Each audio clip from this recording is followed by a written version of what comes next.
엄마, 날이 갈수록 더 심해지네.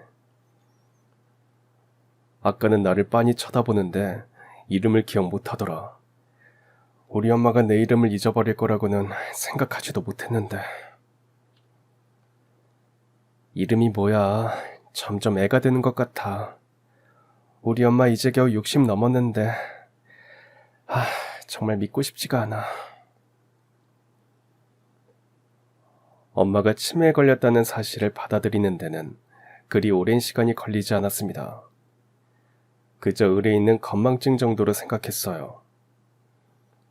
하지만 대수롭지 않게 여겼던 엄마의 증상은 단순한 건망증이 아니었어요.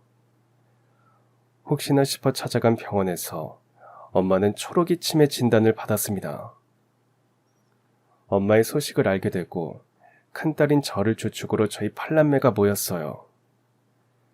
아직 26살밖에 되지 않은 막내는 연신 눈물을 훌쩍이며 자신이 엄마를 돌보겠다고 했지만 이제 갓 회사에 취직한 아이가 그게 어디 쉽겠어요.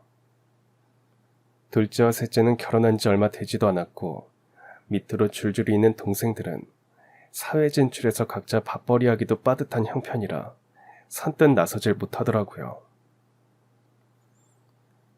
근데 엄마도 집이 편하지 않을까? 요양병원에도 모셔볼까 생각했지만 얼마나 계실지도 모르는 상황에서 이래저래 부담이 많이 됐어요. 제 형편도 그리 좋은 편은 아니라서요. 여동생의 말에 은근히 저를 살피는 동생들의 눈치를 보니 답은 정해져 있었습니다. 엄마, 내가 집에서 잘 모실게. 어차피 내가 계속 엄마랑 살고 있기도 했고. 지은이 말대로 엄마도 낯선 것보다는 여기가 편할 거야. 너희들 형편 다 아니까 괜히 내 눈치 볼 거 없어. 가게 하면서 엄마 돌보면 괜찮을 거야. 엄마를 돌보겠다는 제 말에 동생들은 짐짓 다행이라는 표정을 지었어요. 아무리 사회생활을 하는 어른이라고 한들 아직 제가 보기엔 한없이 어린아이들인데 이 아이들에게 굳이 고통을 나눠줄 필요는 없다. 그런 생각이 들더군요. 동생들은 제 손을 꼭 잡으며 자주 집에 오겠노라고 필요한 게 있으면 언제든지 연락달라고 당부를 했어요. 저는 동생들이 마음 편하게 돌아갈 수 있게 알겠다며 고개를 끄덕였어요. 동생들이 각자 살고 있는 지역으로 흩어지자 팔남매 온기로 꽉 찼던 집이 텅 빈 것처럼 느껴졌습니다. 무슨 생각을 하고 있는지 알 수 없는 표정으로 TV를 보고 있는 엄마를 바라보며 생각했어요. 그래, 지금처럼만 하면 괜찮을 거야. 약 잘 먹고 치료받으면 엄마 증세도 나을 거고 할 수 있어. 제 다짐과 달리 엄마의 병세는 빠르게 악화됐지만요. 엄마의 뒷모습은 늘 짠했어요. 팔남매의 무게를 짊어지느라 점점 작아지는 어깨가 제 눈에 보일 때마다 같은 여자로서 더 안타까운 마음이 들었던 것 같아요. 아빠가 병으로 갑작스럽게 세상을 떠나면서 우리 가족을 책임지는 생계의 짐은 오롯이 엄마의 몫이 됐거든요. 억척스러웠지만 자식들에겐 따뜻했던 엄마는 치매 증상이 심해지면서 화가 많아졌어요. 그리고 치매 증상은 점점 더 심해졌어요. 엄마와 둘이 함께 운영하는 떡집에도 나갈 수 없을 정도로 심각했어요. 사람을 못 알아보는 것은 물론이고 밖에 나가면 온 시장이 떠내려가라 소란스럽게 굴었어요. 손님이 구매한 떡을 빼앗기도 해서 곤란했던 적이 한두 번이 아니었죠.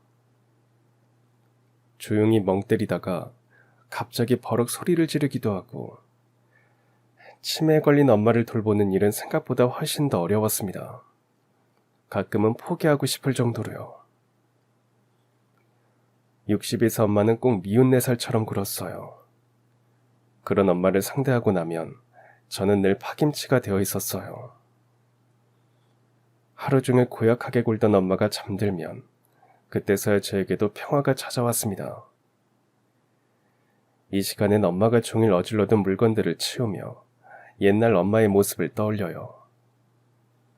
아무리 힘들어도 저를 사랑해줬던 엄마의 모습을 떠올리면 이 시간도 이겨낼 수 있을 것 같았거든요. 그렇게 엄마의 치매가 일상이 되고 매일 영상통화를 하며 엄마의 증상을 살피며 안부를 물었던 동생들의 연락이 많이 줄어들게 되었을 때쯤 엄마가 대뜸 겉옷을 차려입고 밖으로 나왔어요.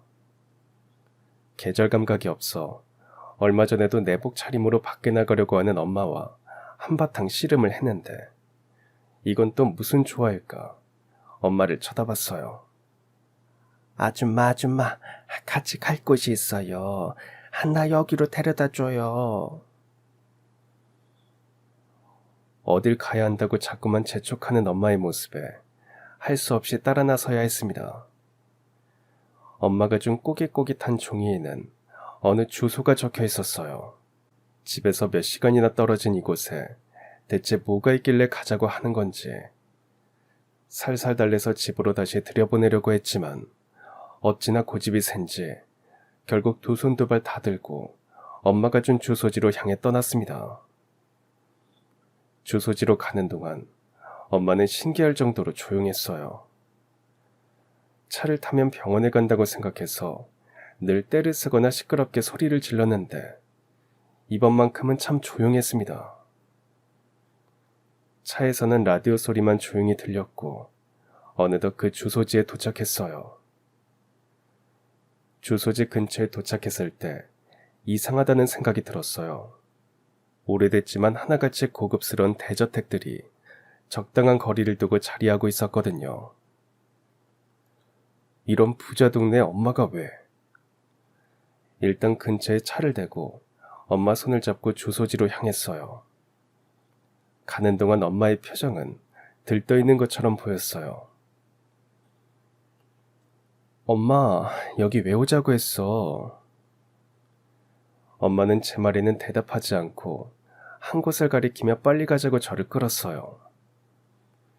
엄마가 도착한 곳은 쪽지에 적힌 바로 그 주소지였어요. 심진우네 집이에요. 심진우 찾아야 돼. 하나부터 열까지 도통 이해되지 않는 것들 투성이었지만 일단은 엄마가 시키는 대로 하기로 했어요. 조심스럽게 벨을 누르자 남자 목소리가 들렸어요. 여기가 심진우 씨 댁인가요? 심진우요. 전대 누구시죠? 네. 혹시 최혜숙 씨 아시나요? 그게 당황스러우시겠지만 최혜숙 씨가 저희 엄마세요. 지금 좀 아프신데 여길 꼭 와야 된다고 하셔서 모시고 왔거든요. 우선 대문 열어줄 테니 들어와요. 나도 마당으로 나갈게요. 굳게 닫혀있던 단단한 대문이 열렸고 저는 엄마 손을 잡고 안으로 걸음을 옮겼습니다. 대문을 닫고 정원 쪽으로 이동하자 저택 현관이 열리며 한 남자분이 나오셨어요. 인턴폰 속 주인공인 것 같았죠. 멀리서도 다가오는 발걸음이 초조하게 느껴졌어요. 심진우 씨가 대체 누구길래 기억도 놓아버린 엄마는 이 사람을 왜 찾아온 걸까? 엄마와 비슷한 또래 어르신이 저희에게 다가왔을 때 저는 깜짝 놀랄 수밖에 없었어요. 저랑 정말 닮아 있었거든요. 엄마가 말한 사람이 혹시... 어르신은 엄마와 저를 번갈아 보시더니 믿을 수 없다는 표정을 지으셨죠. 혜수가, 이게 무슨 일이야? 사라질 때는 언제고? 내가 널 얼마나 찾았는데. 혹시 혜숙이 딸인가요? 이름이 어떻게 되나요? 은정이요. 이은정. 올해 40이에요. 40이라. 그런데 혜숙이는 지금 어떤 상태인 거죠? 지금 중증 치매를 앓고 계세요. 아무것도 모르는 듯 자신의 세계에 빠져있는 엄마와 저를 닮은 어르신. 두 분의 과거를 알게 된 후 제 인생은 지금까지와는 완전히 달라졌습니다. 저는 8남매 중 첫째 딸이에요. 둘째 동생과는 3살, 막내 동생과는 14살 차이가 나죠. 엄마는 형제들 중에서 저를 유난히 예뻐했어요. 첫째 딸이어서 더 마음이 갔겠죠. 부모님은 시골 시장에서 작은 떡집을 했어요. 새벽 일찍부터 나와서 떡을 만들고 아빠가 부지런히 떡을 뽑아내면 엄마는 시장을 돌아다니며 떡을 팔기도 했었죠. 엄마가 어린 동생을 업고 나서면 저도 종종 따라 나섰던 기억이 나요. 동생들이 하나둘 늘어났을 때는 어느덧 제가 떡 배달을 하게 됐어요. 그렇게 거리에 나설 때면 주변 분들은 이번엔 몇째냐며 놀라운 반 안타까운 반의 시선을 저에게 보내셨어요. 없는 집에 자식만 줄줄이 낳으니 다른 사람들 눈에는 미련해 보였겠죠. 제가 기억하는 부모님은 정말 성실했고 열심히 떡판 돈으로 저희를 먹이고 입히고 가르쳐 주셨어요.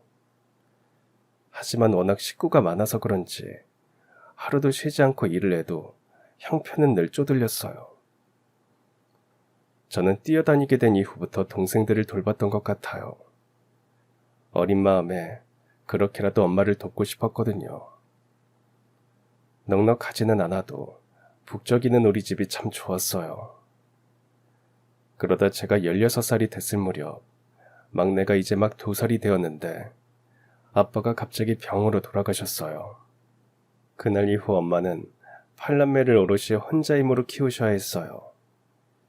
자식들 때문에 제대로 슬퍼하지도 못하는 엄마를 볼 때마다 마음이 아팠어요. 엄마, 이제부터 내가 엄마 지켜줄게. 나한테 기대해. 아이고, 우리 은정이 언제 이렇게 컸을까? 네가 태어나던 순간이 아직도 이렇게 생생한데. 은정아, 너는 아무 걱정하지 말고 공부 열심히 해. 엄마가 다 알아서 할 거니까. 엄마는 철이 일찍 든 저에게 늘 미안하다고 하셨어요. 제가 나이에 맞게 친구들과 놀러 다니고 공부만 열심히 했으면 좋겠는데 현실은 그렇지 못했으니까요. 고등학교에 들어가서 대학을 가야 할지 취업을 해야 할지 고민하는데 엄마는 무조건 대학을 가라고 하셨어요. 돈은 이미 준비되어 있다고요. 사실 우리 집 형편에 대학을 가는 게 맞을까? 얼른 취업해서 집안의 보탬이 되어야 하는 게 아닐까? 포기 아닌 포기를 하려고 했었는데 엄마의 말에 마음속에 기대가 생겼어요. 그 뒤로 저는 남몰래 밤을 새워가며 열심히 공부를 했어요. 하지만 수능이 며칠 남지 않은 어느 날 대학에 가고 싶었던 제 꿈은 산산이 흩어졌습니다. 엄마는 제 등록금과 생활비를 마련하기 위해 시장에서 상인분들과 계모임을 하고 있었어요.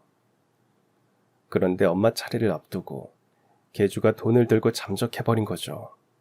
아빠가 돌아가셨을 때도 꿋꿋하게 버텼던 엄마는 며칠 동안 알아누우셨어요.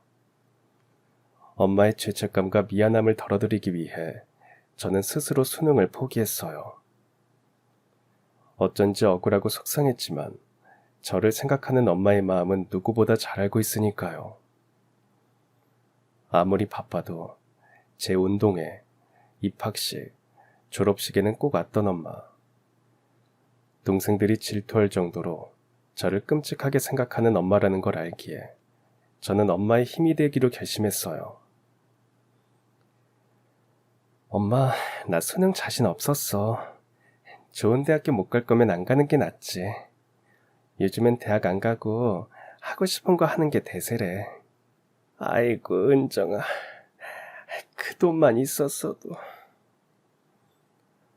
엄마, 그만 잊어버려. 경찰이 찾아줄 거니까 걱정하지 말고. 나 사실 다음 주에 면접 봐. 선생님이 취업반 통해서 소개해 주셨는데 꽤 괜찮은가 보더라고.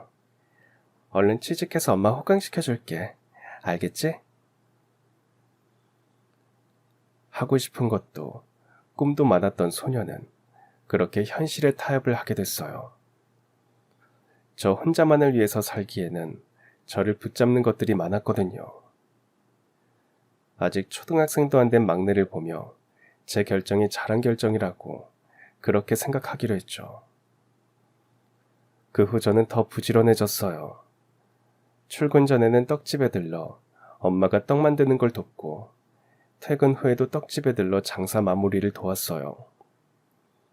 한동안은 체력도 정신도 힘들었지만 어느 순간 몸에 밴 것처럼 익숙해졌습니다.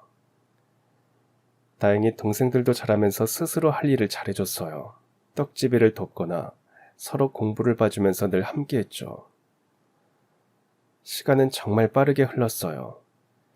공부에 관심 있는 동생들은 대학을 갔고 저처럼 돈을 벌고 싶은 동생들은 도시에 가서 하나둘 자리를 잡았어요. 그리고 코올릭의 막내까지 대학을 졸업하고 취업을 했습니다. 첫 월급을 탔다며 엄마와 저에게 내복을 사다 줬을 때는 제 자식이 다 자란 것 마냥 가슴이 찡하더라고요. 이제 집에는 엄마와 저만 남았어요. 엄마는 저를 볼 때마다 한숨을 쉬며 말씀하셨어요. 뭐 한다고 이렇게 혼자 있는지를 모르겠네. 애들은 다 자기 살 길 찾겠다고 나갔는데 이제 은정이 너도 네 인생 살아야지. 너 아직 청춘이다. 응? 저기 그 시장에 정육점 사장이 한번 갔다 오기는 했는데 사람이 참 괜찮아. 실속도 있고. 한번 만나볼래? 아, 엄마, 나는 지금이 좋아. 걱정 안 해도 돼. 나이가 꽉 차다 못해 넘치는데 결혼도 안 하고 그러고 있으니까 내가 속상해서. 나중에 막내 시집 가면 그때 생각해볼게.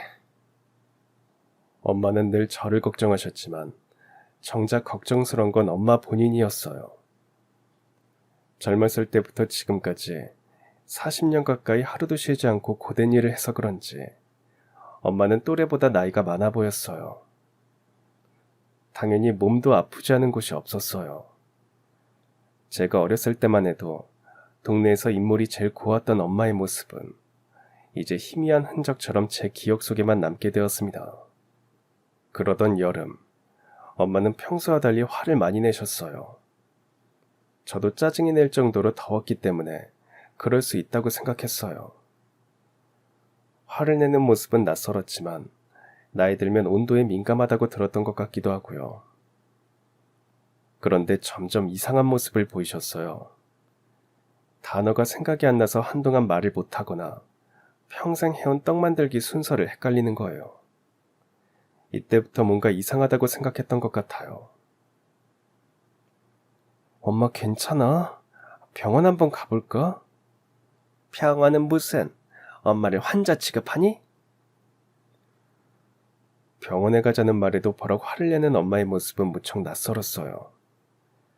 그러다 도저히 가만 볼 수 없는 사건이 생겼어요. 엄마가 동생들의 이름을 까먹은 거예요. 엄마는 지금까지 살면서 자식들의 이름과 나이를 한 번도 헷갈린 적이 없었거든요. 이건 정말 큰일이다 싶었죠. 억지로 엄마를 끌고 병원에 가서 검사를 받았고 검사 결과 엄마는 초록이 치매 판정을 받게 된 거죠. 초록이 치매는 일반 치매보다 진행 속도가 정말 빨랐어요. 치매 진단을 받은 지 1년이 채 되지 않았는데 엄마의 치매 증상은 중증으로 악화되었죠. 자신의 이름도 기억하지 못하는 엄마가 저를 데리고 찾아온 곳이 바로 여기라니. 엄마의 증상에 대해 이야기하는 내내 저를 닮은 어르신은 심각한 표정을 지으셨어요. 그런데 저희 엄마는 어떤 사이세요? 어디서부터 말을 해야 할까? 팔남매라고 했죠. 해숙이도 어렸을 때 형제가 많은 집에서 태어났어요. 해숙이는 어렸을 때부터 동네 부잣집을 돌아다니며 식모살이를 했었대요. 그렇게 20살이 됐고 그때 지금 이 집에 오게 된 거요. 엄마가 여기서 식모일을 하신 건가요? 그런 일을 하셨는지는 전혀 몰랐어요. 떡집만 하신 줄 알았는데. 잘 알겠지만 해숙이가 손끝이 야무지고 일을 참 잘했어요. 그래서 우리 집에서 살면서 집안일을 도왔죠. 나는 해숙이보다 1살 많은 대학생이었어요. 하루는 아무도 없는 집에 일찍 들어왔더니 해숙이가 식탁에서 뭘 하고 있다가 화들짝 놀라더군요. 큰 잘못을 한 사람 마냥 허겁지겁 감추길래 뭔가 싶어 봤더니 공부를 하고 있었어요. 그 모습을 보는데 기특하기도 하고 안쓰럽기도 하고 동시에 애틋하기도 하고 그랬어요. 엄마의 모습을 좋게 봤던 어르신은 그날 이후부터 집안 어른들의 눈을 피해 엄마의 공부를 틈틈이 봐주게 됐대요. 그 시절의 엄마는 누가 봐도 예뻤고 20살, 21살의 남녀는 금방 사랑에 빠졌습니다. 두 사람의 만남을 절대 들켜선 안 된다는 사실이 둘 사이를 더 끈끈하게 만들었대요. 그렇게 1년 동안 몰래 사랑을 키웠는데 어르신이 갑자기 군대에 가게 됐고 군대에 다녀오면 반드시 부모님께 둘 사이를 말씀드리겠다고 기다려달라며 엄마에게 부탁하셨대요. 정말 가기 싫었지만 영장이 나와서 갈 수밖에 없었어요. 그래서 해숙이랑 가락지 하나를 나눠 끼고 우리만의 약혼식을 했죠. 훈련소에 들어가고 휴가 날만을 손꼽아 기다렸어요. 첫 휴가를 받아서 서둘러 집으로 왔는데 해숙이는 어디에도 없었어요. 미친 사람처럼 집안을 뒤지고 다니니까 어머니가 뭘 찾냐고 물어보시더라고요. 해숙이 어디 갔냐고 물어봤더니 기가 막힌 표정을 지으면서 남자랑 눈이 맞아서 야반도주를 했다고 하시더군요. 네? 그게 무슨 말도 안 되는... 저도 그렇게 생각했어요. 하지만 아무리 기다려도 해숙이는 돌아오지 않았고 시간이 지날수록 어머니의 말씀이 맞나 보다 인정하게 됐죠. 그런데 지금 모습을 보니 해숙이가 임신한 걸 어머니가 눈치채고 저를 군대에 보내신 것 같네요. 해숙이는 쫓겨났거나 도망쳤거나 했을 거고요. 저희 어머니 성격을 생각하면 그러고도 남을 뿐이니까요. 어르신은 자신의 어머니가 돌아가시면서까지 아무 말씀을 남기지 않았기 때문에 숨겨진 이야기가 있었을 거라고는 상상도 하지 못하셨다면서 여전히 얼떨떨한 표정으로 저와 어머니를 번갈아 바라보셨어요. 저 사실 막내 동생이 독립하고 나서 엄마가 해주신 이야기가 있었어요. 엄마가 치매 판정을 받기 불과 몇 주 전이었어요. 저도 그때 처음 제가 키워주신 아빠의 딸이 아니라는 걸 알게 됐죠. 제 친아빠가 누군지에 대해서는 따로 이야기하지 않으셨지만 그 말은 하셨어요. 다시 만날 수는 없겠지만 아빠가 우릴 버린 건 아니라고요. 세상에, 그게 사실인가요? 네, 엄마는 저를 잃기 싫어서 새벽에 아무도 자신을 모르는 곳으로 도망을 치셨대요. 그곳에서 저를 낳고 시장에서 온갖 허드렛 일을 하면서 저를 키우셨어요. 그러다 키워주신 아빠를 만나게 되셨대요. 아빠는 당시 돌이 안 된 딸을 혼자 키우고 있었대요. 아이의 엄마는 아이를 낳다가 돌아가셨고요. 혼자 아이를 키우기 힘들었던 두 사람이 만나 재혼을 하게 된 거죠. 그 뒤로 자식 6을 더 낳았고요.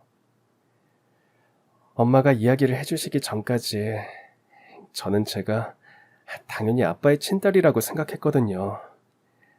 동생들은 이 사실을 모르고 있어요. 아휴, 내가 어머니의 거짓말이 어리석게 속아버려서 해숙이는 행복했나요? 제가 봤을 땐 그런데 지금은 직접 물어볼 수가 없네요. 어르신과 저 사이에는 한동안 침묵이 감돌았어요. 서로 꼭 묻고 싶고 확인하고 싶은 게 있지만 섣불리 이야기를 꺼낼 수 없었죠. 어르신은 자신이 몰랐던 과거의 이야기를 듣고 많이 혼란스러워하는 것 같았어요. 그때 문득 생각이 나서 저는 가방을 뒤져 조심스럽게 가져온 가락지를 펼쳐 보였어요. 아까 말씀하신 가락지가 이거 맞나요? 아유, 세상에. 분명 내가 해숙이에게 준 반지가 맞아요. 엄마가 아빠 이야기 하실 때 제 친아빠가 준 반지라고 평생 잘 간직하라고 하셨어요. 아유, 세상에. 은정이, 내 딸 은정아. 저를 딸이라고 부르는 음성이 전혀 낯설지 않았어요. 이분이 제 친아빠라니. 반지를 확인한 어르신은 제 얼굴을 어루만지며 눈물을 보이셨어요. 그러다 잊고 살았던 감정이 북받쳐 올랐는지 끝내 오열을 하셨습니다. 괜시리 저까지 눈물이 나더군요. 그때 딴 생각에 빠져있던 엄마가 뭘 알고 그러는지 아니면 본능인지 어르신의 등을 토닥여 주셨어요. 친아빠의 존재를 알게 된 지 얼마 되지도 않았고 엄마가 친아빠는 만나지 못할 거라고 했기 때문에 이런 만남을 상상해 본 적이 없었어요. 만에 하나 친아빠를 찾게 되더라도 아무렇지 않을 거라고 생각했는데 그런데 이런 기분은 태어나서 처음 느껴보는 것 같았죠. 가슴 저 아래 한 곳이 천천히 뜨거워지는 그런 기분이었어요. 그동안의 제 삶을 궁금해하는 친아빠에게 저는 천천히 말씀드렸어요. 어린 시절 엄마와 떡을 팔았던 기억, 동생들이 자라면서 동생들을 업고 옆에 끼고 엄마 대신 키웠던 이야기, 대학에 가고 싶어서 열심히 공부했지만 계주가 도망가는 바람에 포기했던 시절, 그 후로 취직해서 동생들 뒷바라지에 보탠 이야기, 엄마가 치매에 걸리고 회사를 그만두고 떡집 일만 하고 있는 요즘 이야기, 별 볼 일 없고 재미도 없는 이야기를 친아빠는 세상 그 누구보다 열심히 들어주셨어요. 엄마에게 내가 누군지, 어디에 사는지 왜 안 물어본 거야, 응? 이미 40년이 지났고 제 존재를 모를 거라고 하셨기 때문에 이제 와서 찾는 게 무슨 의미가 있나 싶었어요. 이렇게 엄마 손으로 저를 아빠에게 데려다 줄 줄은 꿈에도 모르고요. 그래, 이제라도 나를 찾아와줘서 정말 고맙구나. 늦지 않게 와줘서 고맙다. 문득 친아빠에게도 저처럼 가족이 있을 거라는 생각이 들었어요. 가족들이 있다면 제 존재를 반가워하지 않을 것 같았죠. 해숙이가 떠나고 나도 결국 내 일상을 찾았어. 집에서 소개해준 사람과 선을 봐서 결혼을 했고 아들도 둘 낳았지. 집사람은 암으로 10년 전에 먼저 떠났어. 애들은 이미 다 큰 상태라 내 손길이 필요하진 않았고 그 후로 나는 여기서 혼자 지내고 있고 작은 애는 여기 살면서 나랑 같이 회사에 다니고 있고 큰애는 외국에서 공부하고 있어. 그러셨군요. 시간이 벌써 이렇게. 저는 이만 가볼게요. 엄마가 이렇게 늦게까지 밖에서 본 적이 없어서. 여기서 잠깐만 기다려주겠니? 친아빠는 저와 엄마를 정원에 남겨두고 집 안으로 들어갔어요. 벤치 앉아 앞을 바라보니 이제야 정원의 풍경이 눈에 들어왔어요. 한쪽에 심어있는 장미꽃들, 엄마가 참 좋아하는 꽃인데 저렇게 종류별로 가득 피어있다니 기분이 이상했어요. 정원에 있는 모든 꽃의 종류를 파악했을 때쯤 친아빠가 한 남자와 함께 다가왔어요. 본능적으로 알 수 있었죠. 같이 산다는 둘째 아들이구나. 우리에게 다가와 어색한 몸짓으로 꾸벅 인사를 하는 남자는 딱 봐도 저보다 10살은 어려 보였어요. 인사해라, 내 둘째 아들. 여기는 아까 이야기한 내 딸, 네 누나야. 안녕하세요. 심현수입니다. 이은정이에요. 우리 세 사람 사이에는 팽팽한 어색함이 감돌았어요. 이 정적을 깬 건 엄마였죠. 아줌마 나 떡 만들어야 돼요. 순이네가 떡 산다고 했어요. 빨리 집에 가요네. 혜수가 나 좀 봐봐. 나야 진호. 나 모르겠어? 아유 아줌마 빨리 가요 빨리. 막무가내로 소리치는 엄마의 모습을 보고 친아빠와 아빠의 아들이 놀란 게 느껴졌어요. 일단 서둘러 이곳을 벗어나야겠다는 생각이 들었어요. 어쩌죠? 엄마가 한번 시작하면 원하는 걸 해줄 때까지 끝이 없어서. 아유, 아니다. 네가 고생이 많겠구나. 자, 여기 이건 내 명함이니까 집에 가서 꼭 연락해라. 네 연락처도 남겨주고. 이 녀석이랑 셋이 같이 할 얘기가 있었는데 일단 해숙이 먼저 진정시키고 전화로 또 얘기하자꾸나. 엄마를 급하게 차에 태우고 떠나는 길. 저희가 완전히 사라질 때까지 친아빠는 그 모습을 바라보고 있었어요. 방금 전까지만 해도 세상이 떠내려가라 시끄럽게 때를 썼던 엄마는 차를 타자 신기하게 조용해졌어요. 정말 뭘 알고 그러는 게 아닌가 싶은 생각이 들 정도였죠. 얼마 뒤 엄마는 잠이 들었습니다. 엄마, 나 여기 왜 데려온 거야? 친아빠를 만나게 해주고 싶었어? 못 만날 거라고 그랬잖아. 근데 정신도 없으면서 어떻게 여기 올 생각을 했어.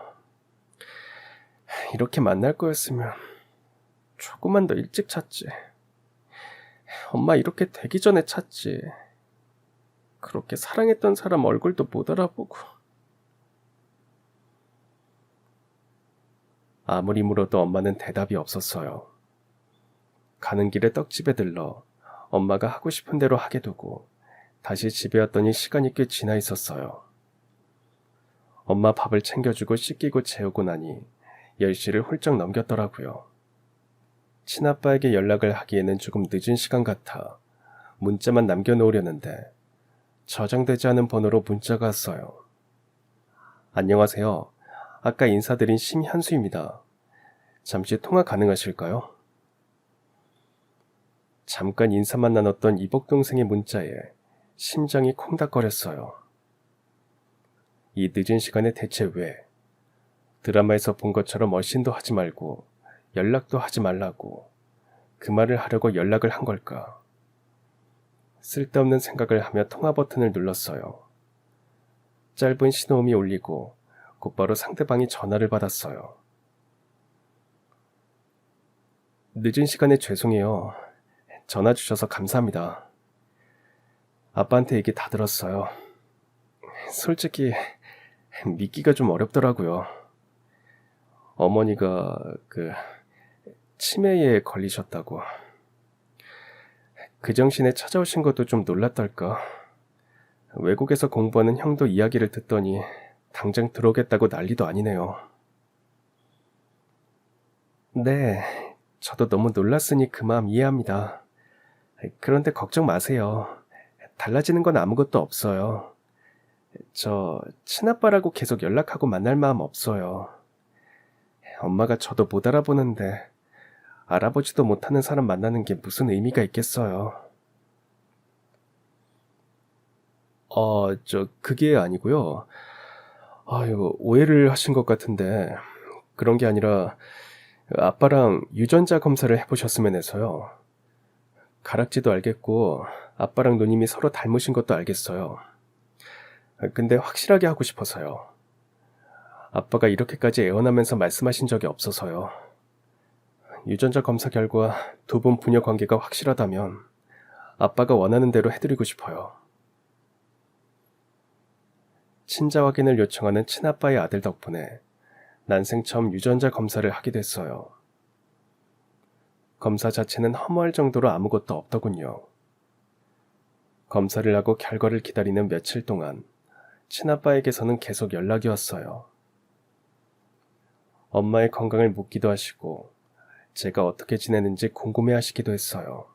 한번 오겠다 하셨는데 어쩐지 이 모습을 보여드리기가 좀 그래서 내키지 않았죠. 그리고 얼마 뒤 친아빠에게서 문자가 왔어요. 전화하면 못 오게 할까봐 문자를 보낸다. 지금 출발했으니 도착하면 만나자. 별일도 아닌데 괜히 신경이 쓰였어요. 닦아도 티가 나지 않는 곳들을 닦고 또 닦아도 마음이 안정되지 않았습니다. 엄마를 씻기고 예쁜 옷으로 갈아입히고 초조한 마음으로 밖을 쳐다보고 있는데 가게 앞에 세단이 멈춰 섰어요. 운전기사가 뒷문을 열어주자 친아빠가 내렸습니다. 친아빠는 제 생각보다 더 부자였던 모양이에요. 세단이 떠나고 친아빠는 가게 안으로 들어왔어요. 가게를 둘러보더니 깔끔하고 아늑하다며 인사를 건네셨습니다. 해숙이가 참 성격이 깔끔해. 오래된 가게가 이렇게 정갈할 수가 있나. 아니에요.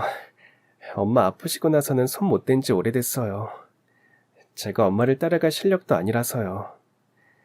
가게도 슬슬 정리하려고 생각 중이에요. 가게를 정리한다고? 네. 엄마 증세가 점점 더 안 좋아지고 있거든요. 사실 가게를 할 수 있는 시간도 적어서 그냥 팔고 엄마한테 집중하는 게 더 나을 것 같더라고요.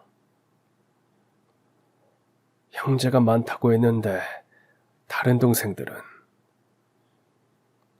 동생들은 다 사정이 있어요.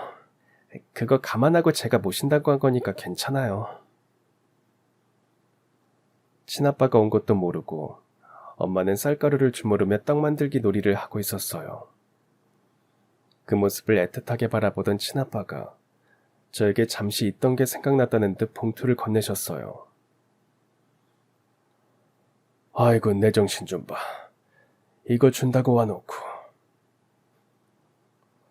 봉투에는 유전자 검사센터라는 직인이 찍혀 있었어요. 결과가 나왔구나. 누가 봐도 부녀 관계가 확실한데 어쩐지 떨렸어요. 조심스럽게 펼쳐본 결과지에는 역시나 저와 아빠가 친자 관계라는 내용이 선명하게 적혀 있었습니다. 은정아, 아빠가 한번 안아보자. 나이 40에 이런 일로 눈물을 흘리게 될 거라고는 생각도 못했는데 낯설지만 익숙한 친아빠의 품에 안기자 저도 모르게 코끝이 빨개졌어요. 쌀가루 놀이에 푹 빠졌던 엄마는 아빠와 저의 모습을 보고 어린아이처럼 깨르르거리며 박수를 쳤습니다. 결과가 나오고 애들하고도 이야기를 끝냈어. 너는 그냥 받아만 줬으면 좋겠구나. 뭘 말씀하시는 건지. 내가 부잣집 외아들로 태어나서 물려받은 게 좀 많아. 당연히 이 재산들 자식한테 물려줄 건데 너한테도 공평하게 나눠주려고 해. 네? 그건 좀... 제가 재산 노리고 찾아간 것도 아니고요. 그냥 엄마가 데려가서 간 건데 아들들 입장에서는 반갑지 않을 거예요. 그 녀석들은 태어나서 지금까지 얼마나 많은 걸 누리고 살았니. 다 이야기 끝난 거니까 아무 소리 말거라. 그리고 그때한 이야기를 곱씹어보니 지금이라도 대학에 가는 게 좋을 것 같은데 어떻게 생각하니? 대학, 상상으로밖에 그려본 적 없는 곳. 사실 막내가 취업을 하고 나면 늦게라도 시험을 쳐서 가볼까 생각했었어요. 그래서 한동안 엄마 몰래 공부를 했었거든요. 하지만 엄마가 이렇게 아프고 나서 그 꿈을 다시 접어야 했거든요. 사실 생각을 아예 안 해본 건 아니지만 지금은 엄마를 돌보는 게 가장 중요한 일인 것 같아요. 말씀을 못 드렸는데 초록이 치매 환자는 생존 기간이 짧아요. 그래서 후회 없이 돌봐드리고 싶어요. 지난번에 찾아왔을 때 네 얘기 듣고 주치의한테도 얘기해서 상담도 받고 했는데 아무래도 전문가한테 맡기는 게 좋을 것 같더구나. 내가 좋은 요양병원을 알아봐놨어. 당장이라도 들어갈 수 있고 치매 환자만을 위한 프로그램도 잘 되어 있어. 엄마는 이제 나한테 맡기고 너는 하고 싶은 걸 좀 했으면 좋겠구나. 네? 한 번도 이런 생각을 해본 적이 없어서. 그리고 동생들은 아직 이 사실을 몰라요. 동생들하고도 이야기를 해봐야 해요. 동생들과 상의해야 한다는 제 말에 친아빠의 표정이 복잡해졌어요. 그래, 네가 괜찮다고 해서 더 말하지 않겠다만 동생들은 엄마의 거취에 대해 반대할 자격이 없는 것 같구나. 그래도 중요한 건 은정이 네 생각이니까 동생들하고 얘기해보고 연락다오. 친아빠는 한동안 엄마 곁에 계셨어요. 식사도 챙겨주시고 엄마랑 놀이카드도 함께 하시면서요. 저 외의 사람은 싫어하는 엄마도 친아빠가 챙겨주는 건 좋아하더라고요. 신기했어요. 기억이 사라져도 본능적으로 어떤 감정이 남아있는 게 아닐까 그런 생각이 들 정도로요. 친아빠가 엄마를 돌보는 사이 동생들에게 문자를 보냈어요. 한 명도 빠짐없이 주말에 집으로 오라고 했더니 다들 무슨 일이 있냐며 놀라더군요. 엄마가 크게 이상이 있지 않는 한 저는 먼저 연락을 하지 않는 스타일이었거든요. 며칠 후 동생들이 모두 집으로 왔어요. 엄마는 동생들이 와도 무관심하게 혼자만의 시간을 보내고 있었어요. 동생들은 엄마 옆에서 한 번씩 재롱을 부리고 모두 한 방에 모였습니다. 하나같이 궁금하다는 표정으로 저를 바라보는 동생들에게 저는 요양원 얘기부터 꺼냈어요. 엄마 말이야, 치매 전문 요양병원에 모시려고 해. 알아보니까 치매 전문이라서 프로그램도 치매 환자에 맞게 세분화되어 있고 엄마 증세도 점점 더 심해지는데 아무래도 전문가의 도움을 좀 받는 게 좋을 것 같아서. 제가 말한 요양병원에 대해 검색을 하던 여동생의 눈이 커졌어요. 언니, 여기 엄청 비싼데? 다 1인실밖에 없어서 한 달 비용만 해도 몇백인데. 물론 우리가 조금씩 모으면 어떻게든 되겠지만 내 말은 언니도 힘든데 엄마 병원에 모시는 건 좋아. 근데 우리 형편에 조금 싼 데로 알아보면 어떨까 해서. 둘째가 요양원 비용에 대해 말하자 다들 웅성거렸어요.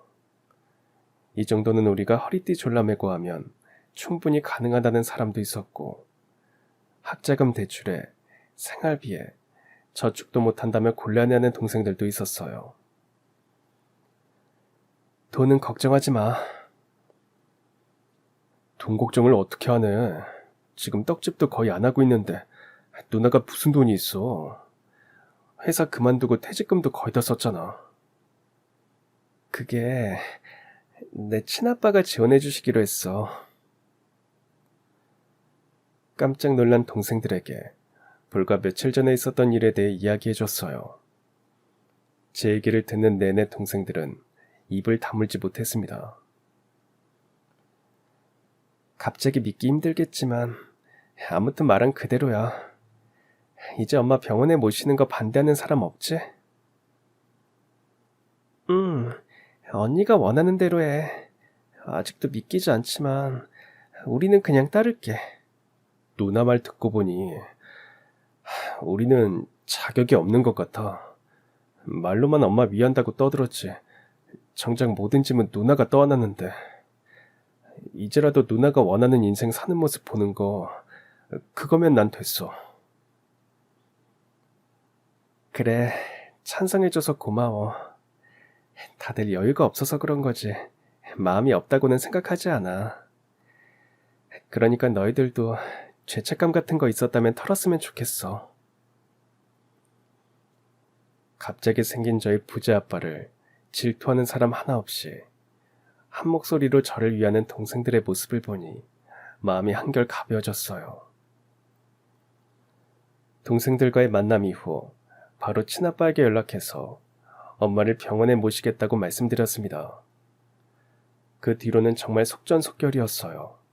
병원에 사전 방문을 해서 엄마가 지낼 곳은 어떤지, 매일매일 어떤 프로그램이 진행되는지, 식사는 어떻게 나오는지 등 요양병원에서 하는 것들을 살펴봤어요. 엄마가 지낼 1인실은 지금 엄마랑 저랑 함께 쓰는 방보다 컸어요. 침대 옆으로 통창이 있어서 햇살이 잘 들어왔고 침구는 깔끔하게 정리되어 있었죠.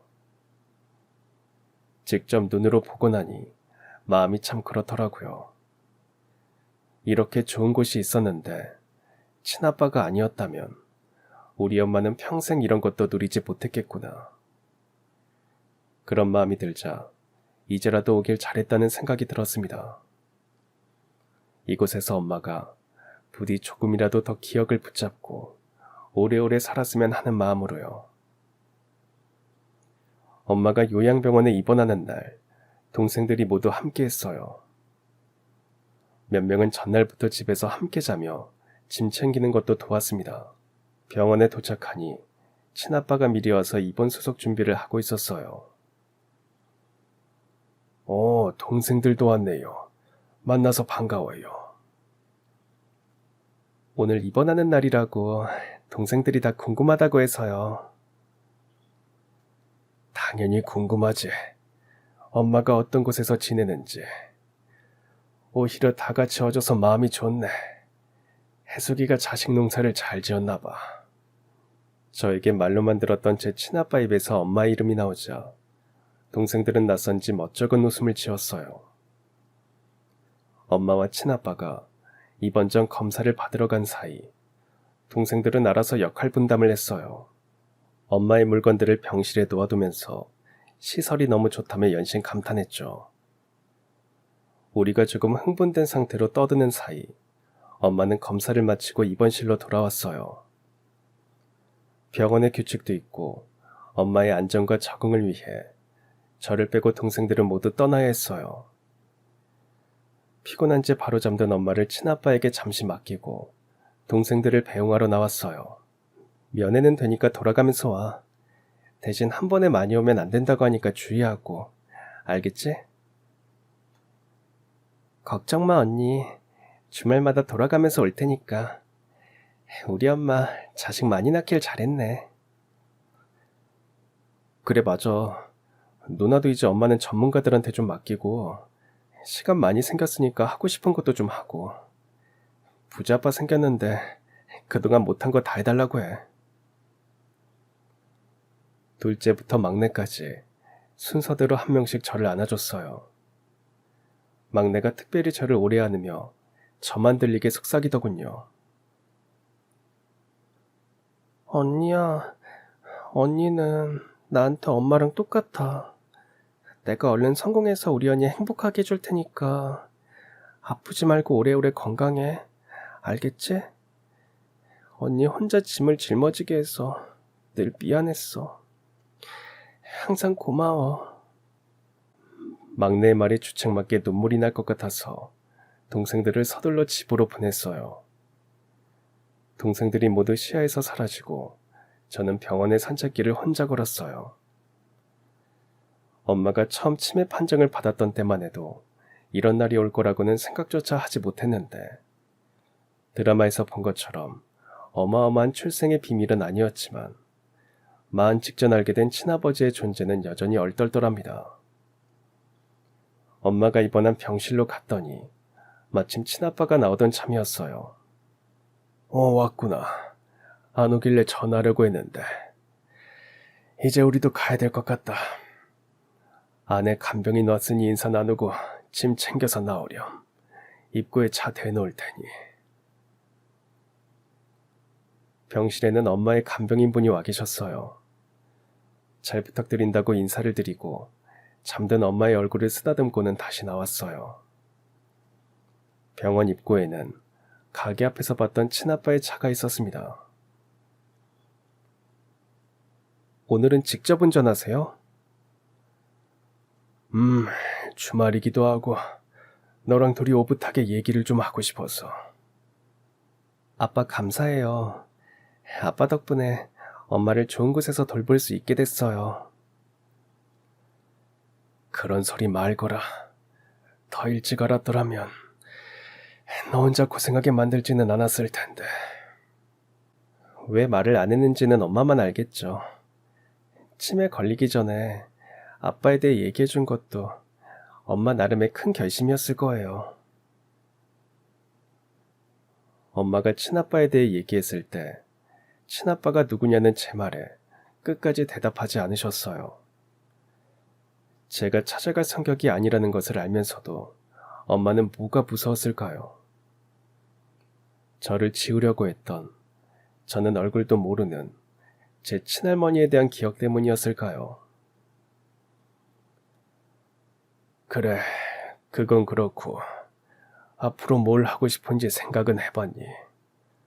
너만 괜찮으면 우리 집으로 들어와도 좋고. 저 사실 제가 뭘 하고 싶은지 생각하며 산 게 너무 오래전이라. 그래도 하고 싶은 거라면 역시 대학에 가보려고요. 그래, 잘 생각했다. 돈 걱정은 하지 말고 학원도 제일 좋은 곳으로 알아보고 학원 근처에 집도 하나 해주마. 네? 아이, 무슨 집까지. 괜찮아요. 집은 제가 알아서 할게요. 학비 도와주시는 것도 감사한데요. 은정아, 아빠가 평생 아빠 노릇도 못하고 지금이라도 내가 할 수 있는 걸 하게 해주렴. 그냥 너는 주는 대로 받기만 해줘. 그것만 하면 돼. 집에 돌아와서 한동안 많이 허전했어요. 엄마 때문에 힘들고 포기하고 싶을 때도 많았지만 막상 곁에서 돌보던 사람이 없으니 어색하더군요. 엄마의 병원에는 아빠가 매일 면회를 갔어요. 덕분에 저는 주말에만 엄마를 보러 가고 주중에는 재수학원에서 수능 공부를 시작했어요. 친아빠는 학원비를 내주시는 것은 물론이고 학원 주변에 오피스텔도 얻어주셨어요. 친아빠 덕분에 태어나서 처음으로 아무 걱정도 생각도 없이 공부에 집중할 수 있었어요. 친아빠는 한결같이 엄마 곁을 지켰어요. 주말이 돼서 병원에 가면 아빠는 엄마가 종종 기억이 돌아온다며 즐거워하셨어요. 하루는 아빠를 완전히 알아보고 두 분이 끌어안고 눈물을 흘리셨대요. 정신이 돌아올 때마다 자식들에게 전화를 걸기도 하셨어요. 엄마가 당장 돌아올 것만 같아서 기뻤지만 사실은 그게 떠날 날이 얼마 남지 않았다는 신호였지만요. 마음의 준비를 하라는 의사 선생님의 말이 있고 난 지 얼마 뒤 엄마는 잠이 든 모습 그대로 세상을 떠나셨어요. 마음의 준비를 했지만 엄마를 떠나보내는 것은 정말 힘든 일이었어요. 엄마가 떠나기 직전까지 가장 많은 시간을 보낸 사람은 친아빠였어요. 저희 형제들은 친아빠에게 진심으로 감사하다고 인사를 전했어요. 그 모습을 보니 공허했던 마음이 조금이나마 채워지는 것 같았어요. 장례를 치르고 나니 엄마가 왜 동생을 많이 낳았는지 그리고 왜 친아빠를 찾아줬는지 알 것 같았어요. 너무나도 사랑했던 엄마는 떠났지만 저에겐 많은 가족들이 있어서 살아갈 힘을 얻을 수 있을 것 같았거든요. 엄마가 떠난 그해 저는 수능에 합격을 했어요. 다른 전형에 기대지 않고 오직 공부만으로 이루는 결과라서 정말 뿌듯했습니다. 친아빠는 벌써부터 학교 근처에 집을 얻어주겠다. 본가로 들어오면 차를 사주겠다. 저보다 들뜬 모습이에요. 이젠 해주시는 대로 기꺼이 받기로 했어요. 오늘은 아침 일찍부터 서둘렀습니다. 합격증을 출력해서 엄마를 모신 납골당에 가는 날이거든요. 납골당에 오면 늘 꽃이 바뀌어 있어요. 색깔은 달라도 장미라는 것은 변함이 없네요. 엄마가 좋아했던 장미, 친아빠의 흔적이겠죠.